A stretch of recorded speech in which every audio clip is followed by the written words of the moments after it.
ये हमारा जो बौद्ध विहार का धार्मिक स्थल है, ये बौद्ध स्तूपी और आगे कम्युनिटी हॉल, जहाँ पे सारे बौद्ध भिक्षु बैठ के जो बातचीत करते हैं, धार्मिक चर्चा करते हैं।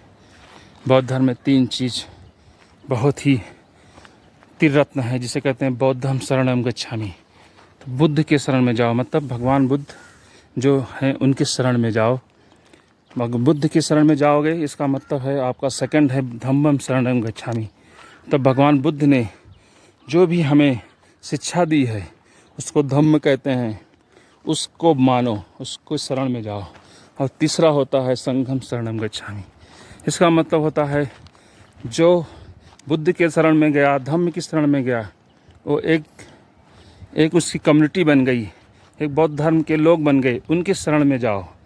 और जब संघ में जाओगे, आप एक कम्युनिटी बनाओ, संघम शरणम गच्छामि। जब संघ में जाओगे तो आप आपस में बातचीत करोगे और उसके बाद धम्म के बारे में और अच्छे से जानोगे। जो भी आपके अंदर थोड़ा दिक्कत होगी, जो जानकारी कम होगी, उसके बारे में आप जानोगे कि क्या हम समझ कुछ रहे हैं और है कुछ।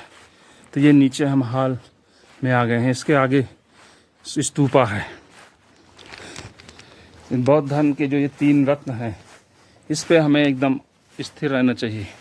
बहुत सारे लोगों ने उसकी व्याख्या बदल दी है, जो मुझे बौद्ध धर्म के आगे ना बढ़ने का मेन कारण लगता है।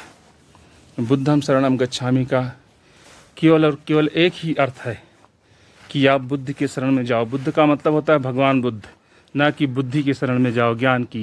ये सब बातें जो है पूरा चेंज हो गया इसी कारण। और लोग को लगता है, मैं तो, कौन आदमी अपने को ज्ञानी मानता है? हर कोई कहता है मैं ज्ञान के शरण में हूँ। इसलिए पहली व्याख्या जब गलत हुई तो आगे की व्याख्या गलत होती चली गई। बुद्धम शरणम गच्छामि का मतलब होता है जो भगवान बुद्ध, जिनका नाम भगवान बुद्ध था, उनके शरण में जाओ। और जब उनके शरण में जाओगे तो उनके द्वारा जो ज्ञान दिया गया है उससे कहते हैं धम्म। उसको अपनाओगे तो उसे कहते हैं धम्मम शरणम गच्छामि। तो आप उस धम्म को अपनाओ, भगवान बुद्ध के धम्म को अपनाओ। उसके बाद संघम शरणम गच्छामि। जो आपकी तरह लोग हैं जिन्होंने बुद्ध को मान लिया, उनके ज्ञान को मान लिया, धम्म को मान लिया, उनके शरण में जाओ, उनके संघ में जाओ और एक आपस में विचार विमर्श करके धर्म पे और व्याख्या करो और धर्म को समझो। जो भी आपके अंदर कमी है, जो आप नहीं समझ पा रहे हैं या आपकी व्याख्या गलत हो रही है, उसको और समझो और उसको विस्तृत बनाओ।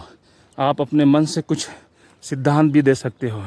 इसी सरजमी पर जहाँ हम हैं, कुंडलवम कश्मीर, जहाँ पे चौथी बौद्ध संगति हुई थी, नागार्जुन ने भगवान बुद्ध के धम्म में गए, संघ में गए, बुद्ध को माना और उन्होंने एक नया सिद्धांत, शून्यवाद का सिद्धांत किया, जिससे प्रभावित होकर कनिष्क जैसे महान शासक ने बौद्ध धर्म अपनाया और पूरे भारत में बौद्ध भगवान की मूर्तियाँ बना दी, मथुरा शैली का निर्माण किया और बौद्ध धर्म में भगवान बुद्ध को पूरे विश्व में उनकी एक इस विशेष मान्यता दिलाई, उनकी मूर्ति बनाई।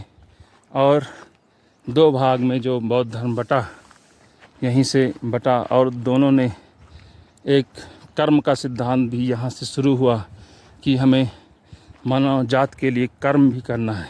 जो अशोक ने शुरू किया था, हर जीव जंतु सभी के लिए हमें सहायता करनी है, उनके लिए अस्पताल बनाने हैं, पानी पीने के लिए जलाशय बनवाने हैं, कुएं बनवाने हैं।